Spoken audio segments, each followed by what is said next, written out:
Well, hello, everyone, and welcome to another episode of Jim and Rob Overanalyze Movies. Actually, not that. It's not even the Jim and Rob over. It's never just a movie. It's a different podcast where I talk about different things. Oh my goodness, I'm going to have to practice my new coming on the show shtick, especially as we have a great show for you tonight, a special show, one that really started last weekend. I had such a great time, basically learning from my co-host what he learned over the last 4 years, Jim and I talking about movies in a more structured way, that I just wanted to keep doing that. And so, tonight we've got something similar. Reached out to a fellow YouTuber, guy who's been on the scene for a few years now, and great friend of the channel, and just a great guy all around. That's right, we're going to be finding out what Dragon Movie Guy can tell us about film. How you doing, my friend? Hey, thanks for having me on, Rob. Let's give you a proper round of applause. I haven't even muted you. Which is... Can you, with that mic breaking up? Smart. I'm in a Kung Fu movie right now. Yes, you are. Oh, and I even think I had the wrong overlay on. You know what? These things are works in progress, my friend. Absolutely. Hey, look at that. Forever and ever. I even need a better. I gotta improve my background game. I like the blood red look to it, though. I like it. Oh, thank you. It's like my channel's colors, kind of. We should be coming out. We should be doing this at, especially when you look at my background, right? Yes, very War Room-esque. Very much so. And here we are. War Room is right. Bum, bum, bum, bum. Cue the Hans Zimmer score. Exactly.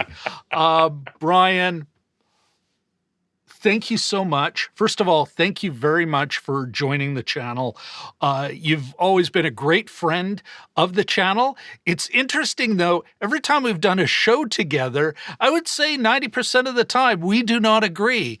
And yet it's always a great conversation. And so I kind of wanted to sort of run from there. Jim and I, one of the best compliments I've received to date from my co-host was how, you know, the conversation we had to come, we developed a sort of a conversation where we were prepared. We had to be able to show our work.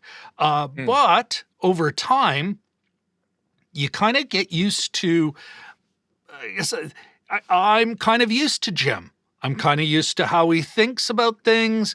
I'm not saying I don't mean he's predictable, but you kind of get used to each other. You kind of know what hot buttons each other have. And so either you're prepping for them, I know what Jim will say, or you're avoiding them. And I thought, you know what? Why not have Brian on? Let's sort of change it up a bit and focus on what you have learned about film, especially as a solo film tuber. I mean, you do your own, you have your own live stream thing, you do your own stuff, but yes, that's right. Let's give you another round of applause there. So I channel my best target lady there. Yeah. But why don't you tell us just when you started on YouTube, when did you start your channel and what was the impetus? Well, I've been a movie fan my entire life, and some of my earliest memories are of going to the movies with my family growing up. And so when I thought about changing my career, kind of, I'm middle-aged in my 40s, and I thought about, okay, well, I've spent 20 years building up a certain set of skills. I'm middle-aged. You're a young man. Yeah. Well, thank you. My soreness in the mornings would disagree with you there, but no. So I got to the point where mid-40s, and I thought, do I really want to keep working in the same area that I'm working in? And I've spent 20 years building up my career in local TV news, and I thought, do I really want to be knocking on dead people's family members' doors every day for the next 20 years? And I was like, what can I do that's different but uses a similar set of skills, but maybe might be more uplifting and fun and less, depressing and politics and crime and if it bleeds, it leads kind of stuff. So I thought, maybe if I could take the skills that I've spent a professional lifetime learning and apply that to a YouTube channel, because 3, 4, 5 years ago, YouTube was really starting to come into its own, where people were making a living off of YouTube. And I thought, what could I do on YouTube as an emerging form of networking and marketing and all that kind of stuff? What could I do that could possibly lead to a career? And haven't gotten to that point yet where it's a career as opposed to a hobby and a love, but I'm working towards it, and have spent the last 6 months sort of rearranging my life to be more YouTube friendly professionally. So, so I started my YouTube channel in the best timing ever, February 2020, 6 weeks before a movie theater shut down for the first time since World War II. I thought that would be a great time to start a YouTube channel about going to the movies. So, much about the time I basically committed to being a special events consultant. Yeah. For large indoor and outdoor private and public events. I know you're paying, not a lot my of air friend. circulation and requiring lots of people in an enclosed space. And yeah. We both have great timing in that regard. So February 2020, Jim and I, we started our podcast on April 13th, 2020, but ours was kind of like this sort of configuration of the channel, although I've had a channel for years, this configuration of the channel was actually a response to COVID. So it's interesting the way you came to it. Let me ask you this, Brian. What was the first movie? What was that movie that's this is what I'm going to cover to start with? Well, my intention when I first left news was to do the thing that I did to establish myself is first being able to leave my old career in TV news. Was saying, okay, I'm going to Uber, which is not a way to get rich, but it was a way to pay bills. And my conceit was that I live in Las Vegas, so I thought, well, if I drive up and down the Las Vegas Strip talking about movies with people from wherever, then I can double dip. And for a variety of reasons, that didn't happen. So after 2 years, I kind of finally got to the point where I was like, if I'm going to make this YouTube thing a thing, I need to blank or get off the pot. So I got to the point where I was watching the Oscars in February 2020, and people started talking about the movie Parasite. And I watch a lot of movies. I watch a lot of movies in theaters, but I had not seen Parasite. And as much as I dislike the Academy for a lot of reasons, going political, going preachy, sending a message, I thought, that preachy sending a message movie actually looks pretty good. So I went to go watch it the day after it won Best Picture, because I don't think many people here in the States had seen Parasite up until that point. So I went to go watch it. I pulled out my cell phone and shot a 3, 4, 5 minute movie review on my cell phone. And that was the first video on Dragon Movie Guy, and it got like 500 views. And I was like, wow, 500 views. What a great start. Yeah. Every video is going to get 500 views. And then very quickly afterwards, I realized, oh, no, it's just good timing. But yeah, no, if every video got 500 views, I'd be doing it professionally now. Different channel. I don't know if you'd deign, you know what? I'm not sure you'd deign to speak to a chump like myself if you're getting 500 consistently from the beginning. So Oh no, see I'm sort of glad that your first experience, kind of tempered for a while. yeah. No, see, but if I did that though, if I had that 100,000 subscriber channel, that I could be like, oh no, I'm helping the small YouTubers out. That I could do that slightly condescending, but also you'll get there someday. Just work hard. Someday. Back when my channel was that small.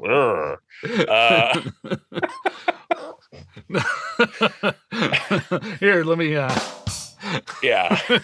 give you one of those. Okay, let me ask you this, Brian. So that's 4 years ago. 4 years ago and counting. You are now in your 5th year, working in your 5th year, being on YouTube. What have you learned? What have you learned about film since then? Like, if you could boil it down to one movie or one particular lesson, or if it's a couple, what have you learned about film since you started this journey? Film is just such the bigger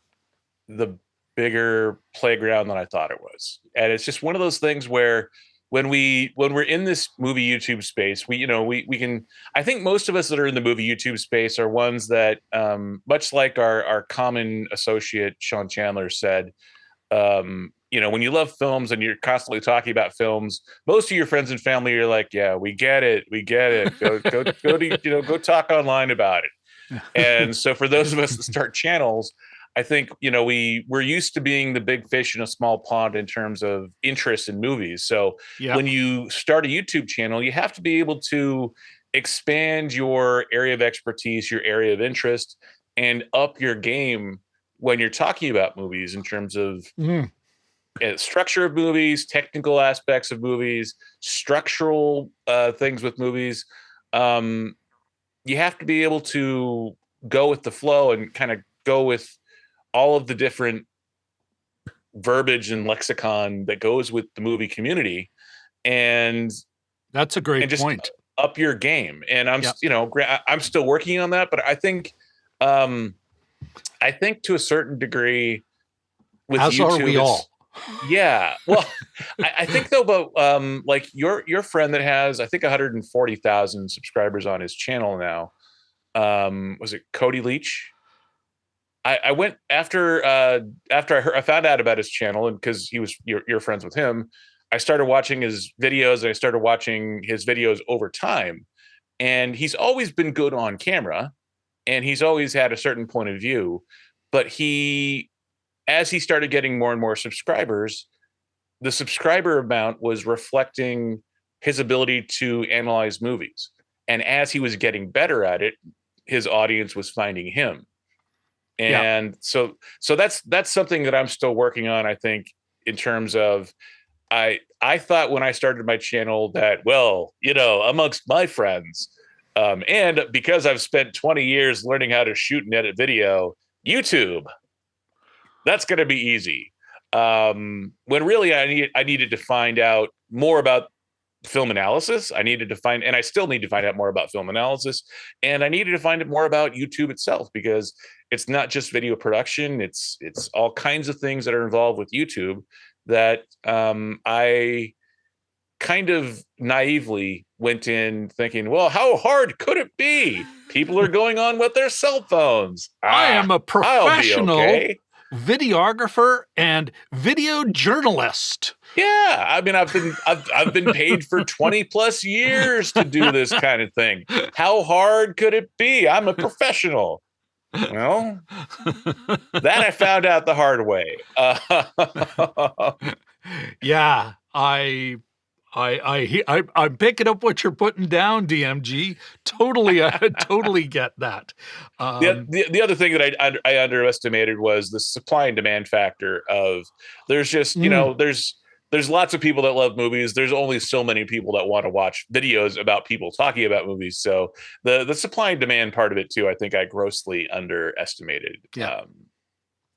What about the art form? Is there any particular, let's say, experience, film, or even just sort of a lesson you learned about film over the last few years where you go, yeah, that really changed my idea of how a film works? Well, I'm trying to remember which films I told you about beforehand. Inception was a really good movie. Heaven forbid you check your own notes. Yeah, I know. This is your podcast. You know man. what? You What got the to do the hell? work on your own. Let's get adventurous here. Why don't we? There. Let me pull up my. What is there something about? Let's say. Well, you know what? Let's go to the start. Parasite was the first film you covered. Yeah. But probably, and I'm looking at some of these other films we talked about, and a film you and I did together was Zack Snyder's Justice League. Yes. And that was one that I think, we all saw Justice League when it came out in 2016, 2017 in theaters before it was Zack Snyder's Justice League. And it was all orange, and it was orange and nothing rhymes with orange. And when Zack Snyder's, the hashtag release the Snyder Cut people, the Snyder Nation, if you will, of Zack Snyder cheerleaders and impresarios, when they finally got their wish halfway through COVID, and they'd kind of already been working on it anyway, and all the reshoots and the 4 hours and that was a really interesting film school lesson. And I never went to film school. Yeah. And it was interesting because that was the middle of pandemic. That was the middle of launching all the streaming services. And, it was a different experience than theatrical cut. And it was different in a lot of ways, including that Icelandic choir that broke into song about Aquaman for no real apparent reason. These very attractive Icelandic women. We certainly managed to disagree. I know, folks, I will put a link up here to Brian and I's chat about it. We certainly still managed to disagree, but I think that was this is probably the closest we ever came to fully agreeing about a movie, was this one. And I believe we both agreed. It's like, what? Sorry, but what the yeah. What the was the deal with that choir? Well, that's part of it too, is, we know it's Zack Snyder, so it's the Zack Snyder of the Zack Snyder of it. I mean, his first and last name is sort of one phrase. When you get to the point where someone's first and last name meld into one word, where, instead of John Smith or Mr. Smith or John, it's John Smith. It's Zack Snyder. It's when someone's first and last name become one word, and that word is a synonym for depressing and downer. It is a brand. That is Zack Snyder's Justice League. Yeah, it is a brand. It is a brand, and it's dark, and it's dark, and it's very, he knows more about film than I've ever forgotten, that sort of thing. Yeah. But and it was better filmmaking than I was expecting, but it was still dark, and it was and then they released they went from the slightly desaturated version to the black and white version that might as well have been a Frankenstein movie. But it's Zack Snyder's Justice League. That was sort of a big education in terms of, okay, so now we have the Snyder Cut, then that can shut up all the hashtag release the Snyder Cut people. Oh yes. And eventually the hashtag release the Those Snyder Cut charmers. People. Yes. Eventually,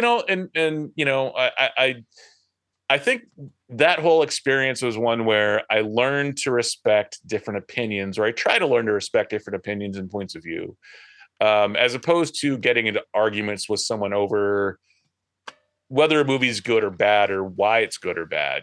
Yeah. It's trying to be a better listener and trying to be a better YouTuber by being more opinionated than I came into YouTube being.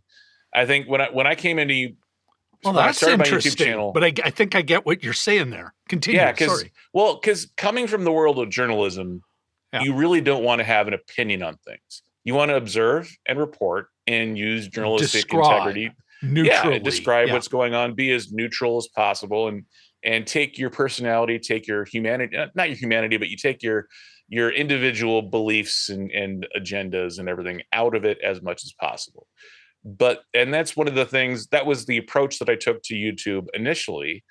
And that was a huge mistake. I should have been much more strongly opinionated and been developing that side of myself while also respecting other people's opinions and trying to appreciate the conversation about film.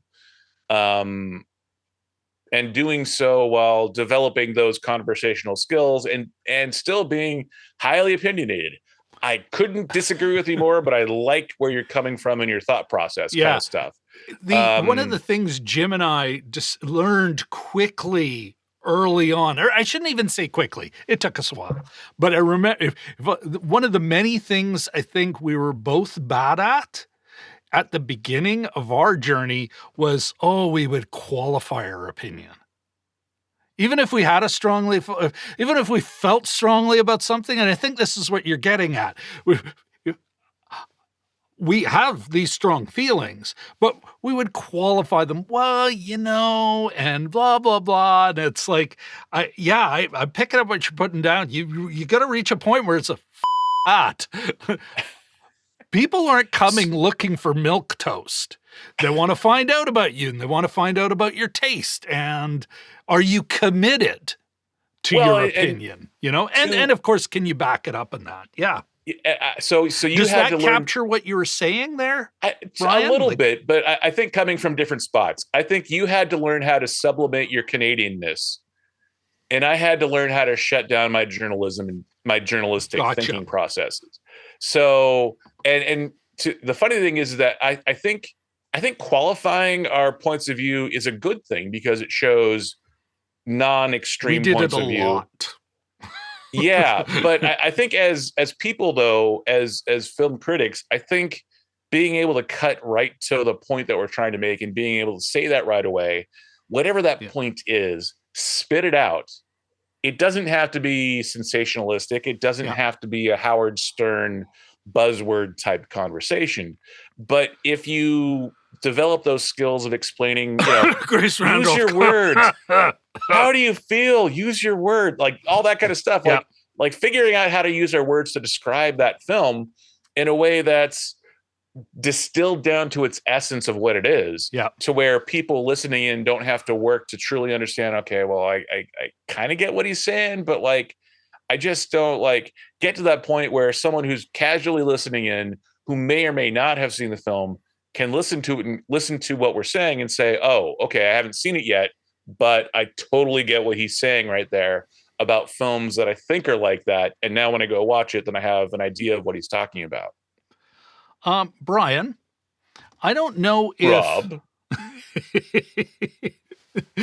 Brian, I don't know if this film over here, Zack Snyder's Justice League, is necessarily the one, but it does make me think about, what have you learned about fandom, about other film fans and film fandom? And again, I'm not sure if this was necessarily the movie you're thinking of when I kind of sent that question over to you earlier, but I do think it's a great segue to that. Yeah, and that's a great segue.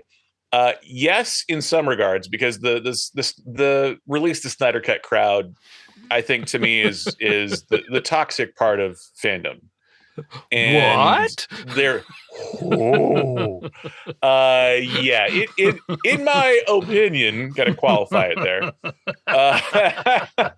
Look, the Snyder Cut fans are very passionate fans, and I love passion in fandom. That's part of what makes us notwithstanding fans. whatever bots were purchased Yeah, in and support of look, that. fan is short for fanatic, so we're all a little fanatic if we're fans about movies. But the other movie on the other extreme end is a group of fans of Kevin Smith who responded to one of my instant movie reviews for Clerks 3. And Oh, I was wondering how 3, this made the list. Okay, yeah, well, please continue. okay, so I am a huge Kevin Smith fan, having watched virtually every Kevin Smith movie in theaters, including Clerks on its original release back in 1992, 93, 94. Yeah. And Genius film. yeah, Amazing, and part of that remarkable first effort. yeah, and part of that too is just, he was the first filmmaker of my generation that came up with my points of view, and Yeah.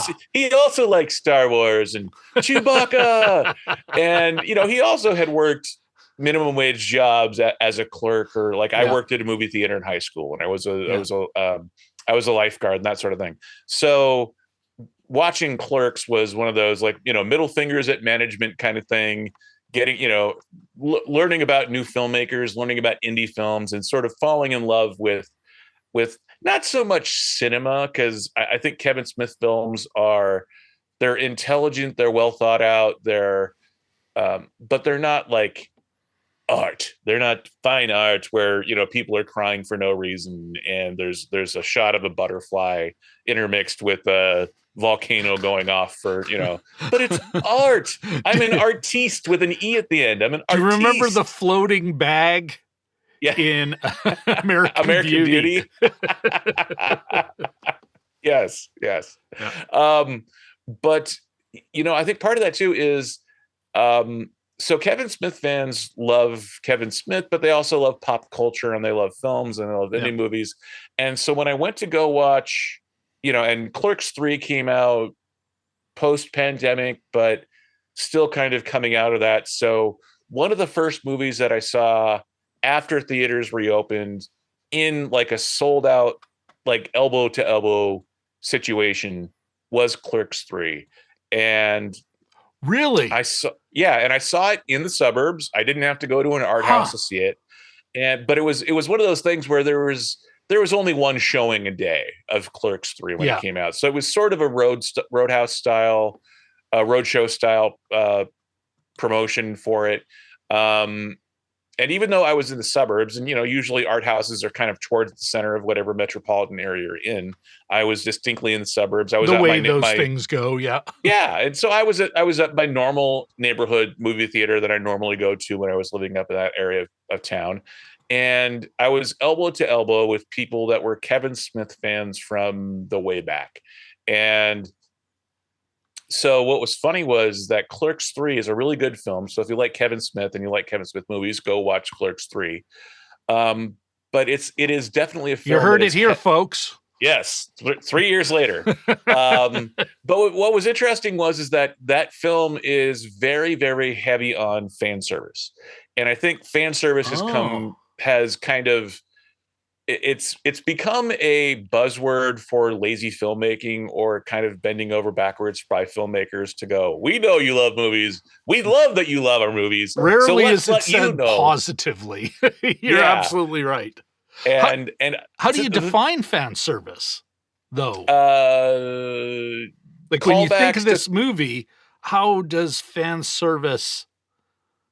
How would you describe fan service as it relates to Clerks, or even, let's say, Zack Snyder's Justice League, or some of these other films, Star Wars?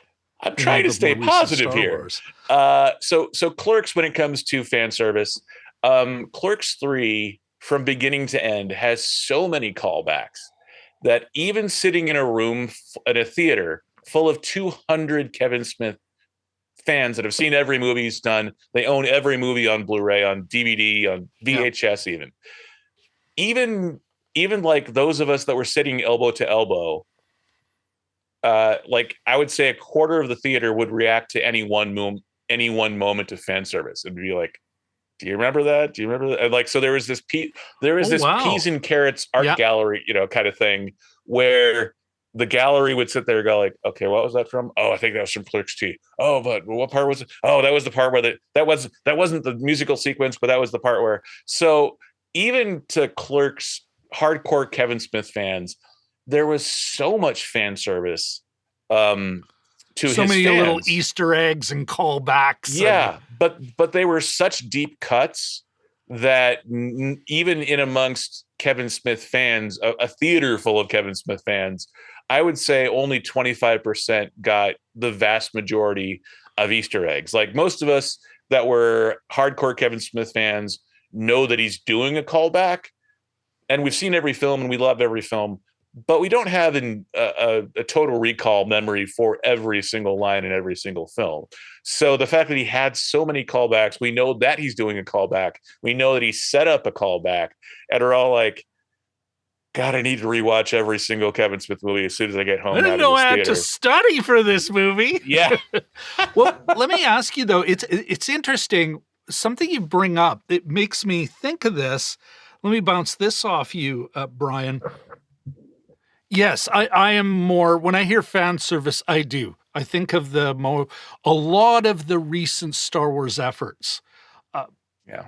Not all of them, but a lot of them, as loaded with fan service to the film's detriment, to the television show's detriment.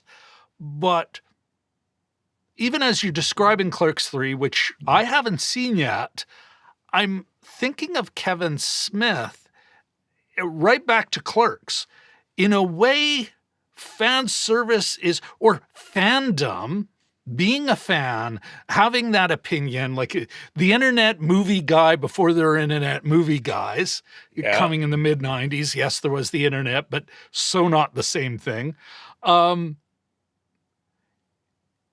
His kind of fan service is, a little different, a little, I'm thinking I want to see this movie now, in part because I'm like, this guy's a fan. This guy is going to take it to a level I don't even understand. How could I be upset about it? Well, do you know what I mean? Like it's a film made by a fan of pop culture, and his characters are that in an organic and an honest way that other films where it's like, oh, well, here, this will shut the fans up, isn't. Does that make sense? Is that some of what you saw there? Yeah, so I certainly think what I'm learning from you. And I think it's, people are fans of Kevin Smith for a reason. And he is the fan among us who is the guy who went and built a film career. And that was one of his goals. That was one of his loves. But instead of being Quentin Tarantino, and who ironically came up at the exact same time, and going full Hollywood totally different director. Kind of film fan. Yeah. Kevin Smith has always been and remains to this day a film fan. And part of what I mean by that is he's an active YouTuber. He has a YouTube channel, and he does. He's a podcaster. He does a regular video podcast from behind a bar with a studio audience, and he has a co-host. But here he is, this Hollywood independent director who's moved to California. He's living the Hollywood lifestyle. He's making movies, and yet he still is a fan at heart. He's gotten married. He's had kids. He's had all kinds of real life. Owns those comic book or that comic book store, or multiple. So he's had all these actual real life things happen, and he's worked that into his art, sure, but he's still a movie fan, and he hasn't forgotten his roots. And I think he's someone too that when he does those callbacks, when he does the fan service for his fans, he's not doing it to show off. He's not doing it to do, well, let's see how complicated I can make this, and only the smartest among you with the sharpest of wit and memory will understand. Everyone else, it will fly right over them. But that is he loves his fans. He loves those conversations, and he loves telling stories. If it works with the story, if it works with the character saying the thing in the story, then it's something that I'm just thinking about his stage stuff. Like when he's working a con or something, he just loves telling stories about making movies, you know? Yeah. We only got really appreciative of your time, but want to, Tick, tick, want to tick. get you, well, I want to get you back to your regularly scheduled programming. Let me ask you this. What have you learned? So we talked about fans, we've talked about film, you've talked a bit about the YouTube space, but you also do, and it's linked on your channel, and I've got most of the links of yours in your description, but you've done written film criticism for Film Nation. Yeah. You have met other, not just, ReviewNation.net. thank you. You've met other YouTubers, but you've worked you work in classic, let's say legacy television now. You've also been Painful to say, but yes. trade screenings. Yeah.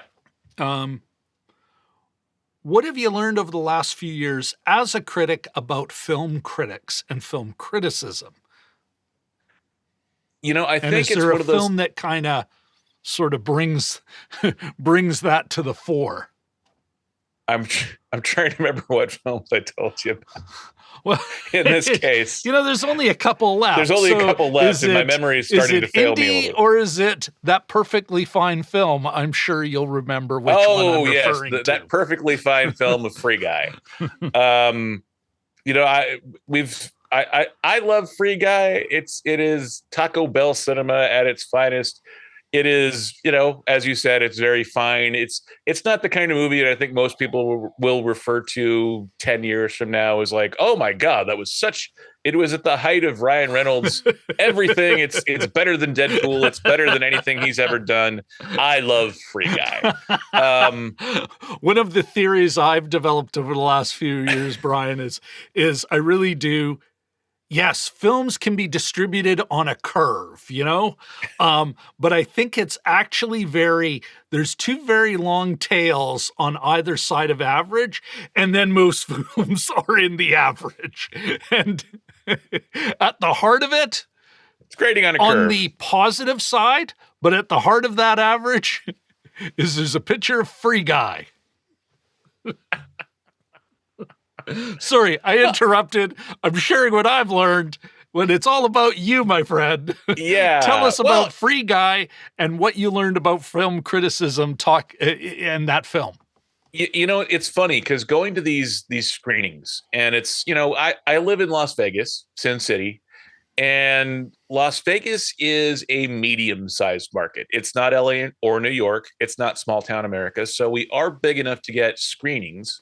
We do have a thriving film critic community, but it's not LA. It's not New York. It's not Chicago.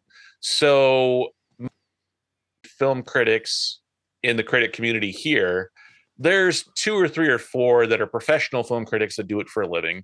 But the rest of us are kind of, we're trying to work our way in. We're trying to get into the screenings, and we're writing for free. We're getting access to write for free, or it's free, time for content sort of thing.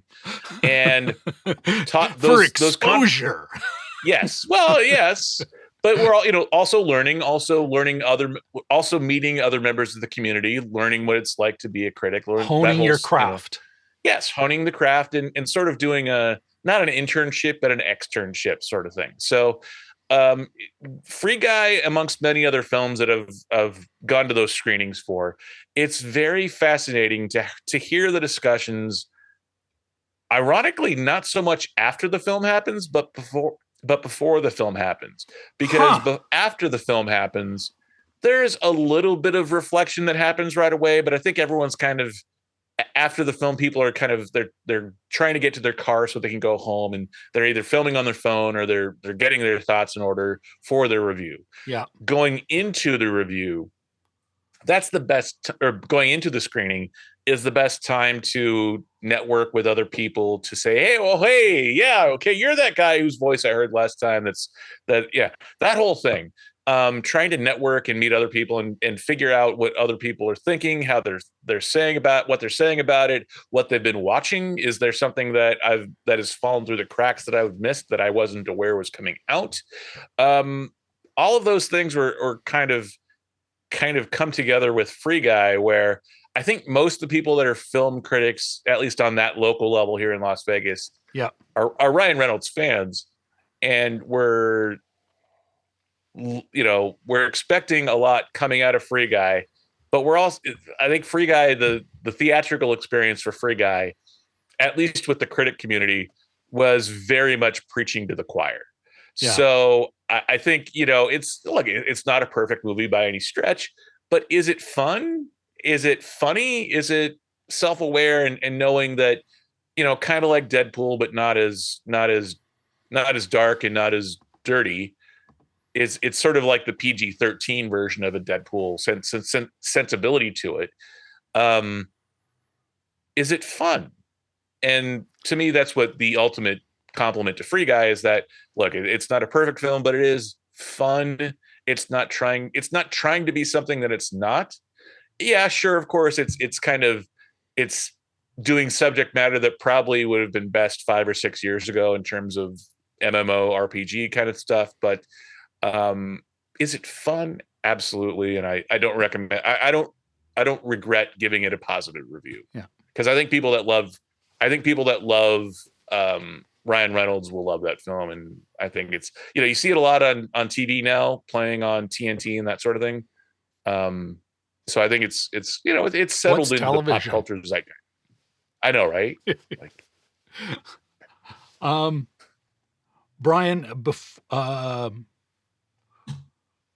want to get into, kind of bring it to the next level. Talk about what you've learned about film, or what you've learned through film, through covering film, through others, whether it be other FilmTubers or those critics you've mentioned that you've followed, you've networked with, developed, relationships with, what you've learned about yourself over these years. But first, I want to say thanks, everyone, so much for coming here. Please like, subscribe, and of course, ringy-ding that bell. Ding, ding, ding, ding, ding, ding, ding, ding, ding. I'm poor substitute for Jim. I also wanted to, again, note all your socials are down below. What are you looking forward to next? You have got one of the most active YouTube community spaces, something I hope to emulate. But what are you looking forward to next? You took a few months off as you're making some life changes. What are you looking forward to next for your channel? Yes. So I'm back. I am back, people. I took roughly a 5-month hiatus because my life changed around a lot. I had 2 new jobs. DMG has returned. Yes. And so I did my first live stream back 2 weeks ago. Yeah. And the last, so it was a summer movie preview. It was my first live stream back, my first video podcast back. And I have been editing away. I'll put a link down in this, or I'll pin a link to that live stream. Sorry. And back to you. Editing. So I kind of chose an interesting time of year to come back. I purposely waited until I was 6 months into my new job. Yep. And because I wanted to focus on the job first and YouTube second, even though all of this is for YouTube, is to support my YouTube habit. It is an expensive habit. Everyone thinks, it's free. No. So I came back and I did I'm in the middle of editing down my live stream into video podcast form. That should be out Monday morning, the edited version of, and then once I get a notice of that link on my YouTube subscriber feed, I'll put that in a pinned comment. Yeah. Sorry, keep going, my friend. And so the finished version is going to be the live stream was 2 hours and 40 minutes. The edited version is roughly 2 hours and 3, 4, 5 minutes. Can you give us a little teaser on that? Maybe not the movie you're most looking forward to off of what you covered on that live stream, but let's say one of them.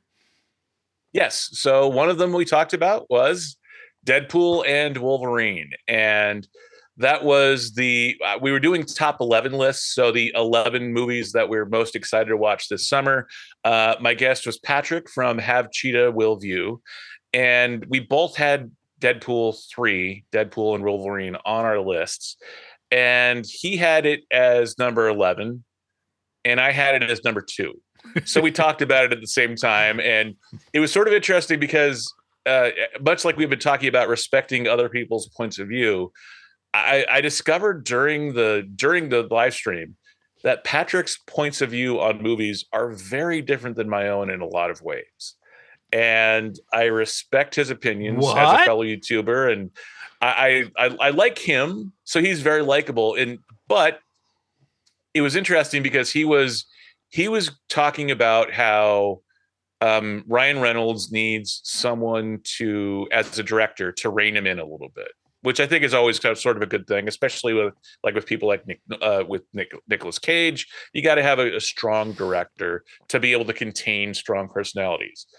But he was talking about Green Lantern, and he really likes Green Lantern as a film. I do not. So I was trying to figure out ways of going. There's an opinion. Like it's kind of one of those things where, he's a guest. He agreed to come on my channel. He knew it was my first live stream back after 5 months off. So he was doing me a solid. He was blasting the live stream out to his audience. So I'm sitting there trying to be respectful. He's my guest, and he's a YouTube friend. But I'm sitting there and I'm like, there's a certain point where when we're talking about Deadpool and Wolverine, where I'm like, wait a minute, you like Green Lantern? And he's like, yes, Brian, here's why. Where's this Canadian-esque reticence? I have never once had a problem with saying, what are you, really? I got to push back on that, Brian. I think one of my favorite YouTube channels is Pitch Meeting. So my response was sort of a really, sort of like he says, like Ryan George says to Ryan George when he's doing Pitch Meeting. Yeah. Like, wait, so you like Green Lantern? Really? Yes. Really? So that was me trying to be respecting my guest's point of view, and yet still sitting there going, well, I don't like it, but tell me why you do like it. And trying to have that, trying to be a good host, but also expressing my point of view at the same time while being respectful to my guests. This has been that. I'm gonna interject here. All I really wanted to know was, what was the movie you wanted to tease? Deadpool and Wolverine. Great. But I was doing deep cut callbacks there. It came out 2 weeks ago. That's nothing that came out 2 weeks ago is a deep cut, sir. But that's true. It does, though. Is this one? I think it's actually a perfect, even if I did have to interrupt, well, I didn't have to do anything. I chose to interrupt. I do think that this is a perfect time, though, to kind of go, okay, how does this hook into the last movie you have on your list involving a dial, and how what this experience has taught about yourself? Because I think that's a great, that anecdote that I finally went, okay, we gotta move on here, is actually a great anecdote. But what else do you think this experience as a critic, as a YouTuber, as a film fan, all this stuff, how does this bundle into, like, what have you learned about yourself, and how does this last movie you sent to me relate? Assuming you can remember it at all, Brian. If Indiana Jones 5. There we go. Yeah,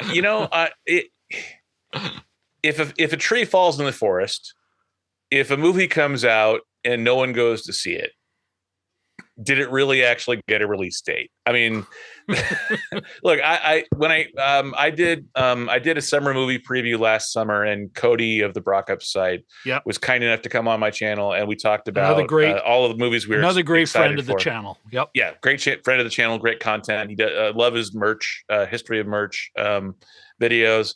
And interestingly, Cody's he's I'm in my late 40s. Cody's in his early mid 20s.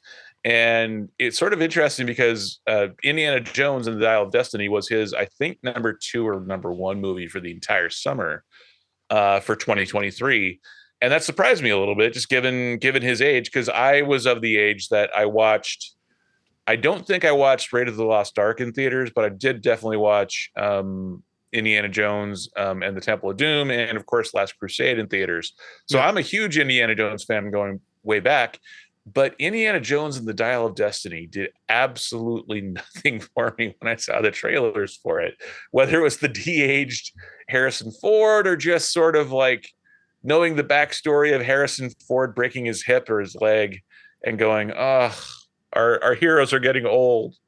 So it was interesting noting just the fandom beforehand and the reaction of the public. And then when Indiana Jones and the Dial of Destiny came out last summer, and that was sort of as I was winding down seeing movies in theaters for a bit, and I just for whatever reason I didn't make it out the theater for it, and just sort of the big thud, the big like no one came out and was like, this is the worst movie ever, but it was just sort of crickets. I don't know why I just did that for crickets, but it was just sort of that cricket sound of, if no one's talking about it, did everyone really hate it that much? Or, well, I don't know. I haven't seen it. And no one has told me, oh, dude, you have to go see Indiana Jones and the Dial of Destiny. It totally redeems the Crystal Skull. It's beautiful. It's poetic. It is everything that you want out of cinema. But no one has even said, it's fine. No one's even said that. So even amongst the film, what did you learn about yourself through that experience? That I didn't miss much. but part of that too is, yeah. But look, part of what I learned is that I love these big blockbuster. I think people. The chic thing, the in thing to say is, well, there's franchise fatigue and start talking about how there's franchise fatigue and superhero fatigue, which I don't really think there is. I think people love good movies. And I think creators might have a little bit of franchise fatigue and superhero fatigue, but I just, all of that has taught me that with that particular film, I think that people like the idea of an Indiana Jones 5, but the reality of one with an 80-year-old Harrison Ford, I think, didn't quite meet the film that was in people's minds. And go ahead. Yeah, no, continue. Well, so because that's one of those where I haven't heard, like, even when I bring up that I haven't seen Indiana Jones 5, I've heard a lot of people stifling themselves to try and avoid spoilers. But no one has said, guess what? Indiana Jones finds the gizmo. Yeah. Indiana Jones lives. But there's no one's. There we go. Well, like, for example, the opposite of that is Oppenheimer, which I also did not see. I actually went to go see Barbie instead. I did not do the Barbenheimer double feature. I just was late that day, so I went to watch Barbie because that was what was starting then. So I didn't watch Oppenheimer until the Oscars buzz was sort of going, and I finally watched it then. But everyone had said, go watch Oppenheimer. No one said that about the Dial of Destiny. Oh, yeah, so no. I think the market kind of knew. They'd already priced their disappointment in. I think one of the reasons we didn't hear a lot of disappointment was it's like no one was actually expecting greatness. I think they got exactly the people who went and saw it. Jim and I went and we saw it and we did a see it or skip it on it. And we're both like, well, that was mediocre. Shock of shocks. want to come back to this. Notwithstanding Indiana Jones, or any of these films, what have you learned about yourself on your FilmTube journey? I've learned that Listen, I'm still trying to have a make lot FilmTube a thing. Work with me here. in my hashtag FilmTube journey. Thank you. I've learned that as a FilmTuber, I still have a lot to learn. Like I'm trying to be respectful of other people's loves, because just because I don't like something doesn't mean that other people don't love something. Like horror films. Like, I am not a huge horror movie fan. For whatever reason, I'm not. And Westerns. I'm not a huge fan of Westerns. I like a few films here and there, but I'm not a huge fan of either of those genres. But there are people that devote entire YouTube channels to talking about horror films, and they love horror films, and talking to people about why they love different franchises, different niches of films. It sort of scratches that itch of journalism that I've been missing the last couple of years, because part of the whole thing with being a journalist is being a good listener and listening to what other people have to say about their thoughts. Usually, if you're talking journalism, usually it's about taxes, politics, life, like serious stuff. Yeah. So when you're talking about the spice of life of movies, stuff that people actually kind of care about and love talking about and debating and stuff, because movies, they don't matter in the way that like schools and taxes and war. I basically rebranded the channel as It's Never Just a Movie, but anyway, continue. Yeah. So, but part of that is just respecting other people's love of movies and finding out their why, finding out why they love movies and what it is about horror films, or what it is about Westerns, or what it is about, even B movies, whatever the case may be. Being a good listener, hearing what other people have to say about why they love something, whether it's a single film series or an entire genre. Yeah. I love those conversations and hearing those discussions and kind of chiming in and saying, and trying to avoid going, I don't like it because.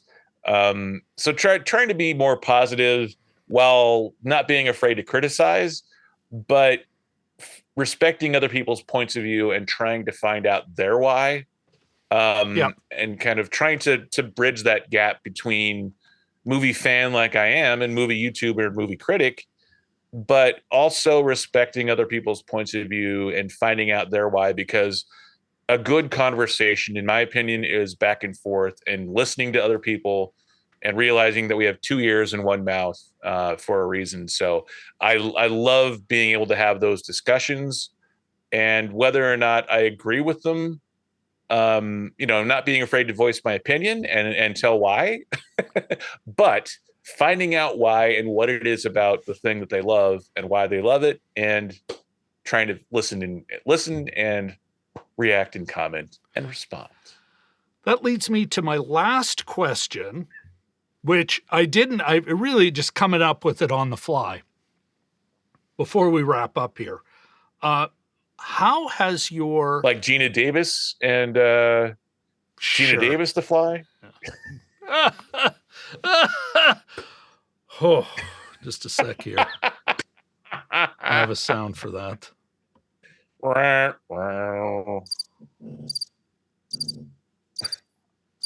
So you had the crickets there the entire time. Okay, great. Entire time. Well, yeah, but you're doing this thing, so I don't know. I don't know. Anyway, has your taste, or how has your taste evolved in films? Like, and I'm not looking for, if it has fundamentally changed, great. But even if it hasn't, I suspect there's been some evolution, some change. Can you even identify that, caught in the weeds, as it were? It's kind of hard to see the progress you've made in a forest for all the stupid trees in your way, but...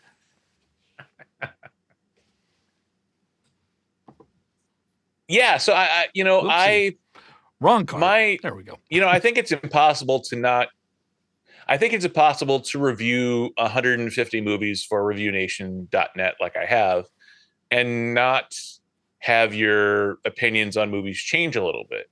Because when you're writing articles that are trying to be spoiler free and at the same time give your opinion on something and give a grade, I think if you're thinking about movies differently than just if you're just at home watching on the couch by yourself, I think that will ultimately change how you view movies for the better or worse. And I think what that's done is that it's forced me to watch movies that I wouldn't normally watch in a much more detailed way than I would normally. Like, for example, The Black Phone. I would definitely not have gone to go watch The Black Phone, but that was a really good horror slash drama slash thriller type film. And it was really well executed. It knew exactly the kind of film that it wanted to be, even though it's not normally the type of film that I would like or bother to go see. So I think being able to appreciate films what they are on their level is something that I've gained the last 3-4 years as I've written movie reviews, as I've done movie reviews on my YouTube channel.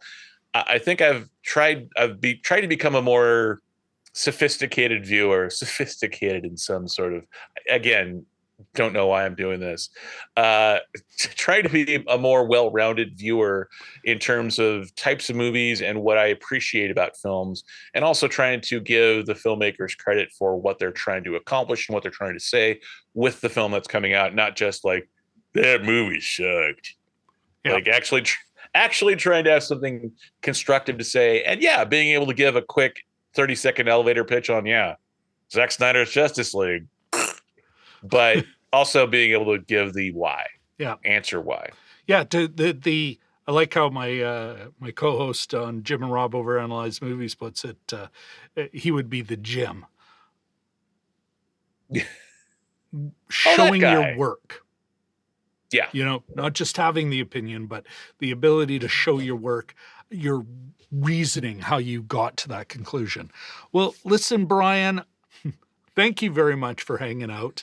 Thanks for doing this show and sharing a bit, not just of what you think, but a bit of yourself as we continue through this. And as I kind of work through this 5th year of doing this stuff, trying to learn more through folks like yourself. So again, man, thanks for coming on. And folks, of course, really, like it, subscribe, and ring the bell to my channel. And then click on the links below. DMG's social media stuff is down below. All righty. Ciao for now, everybody. Christensen et al. Out.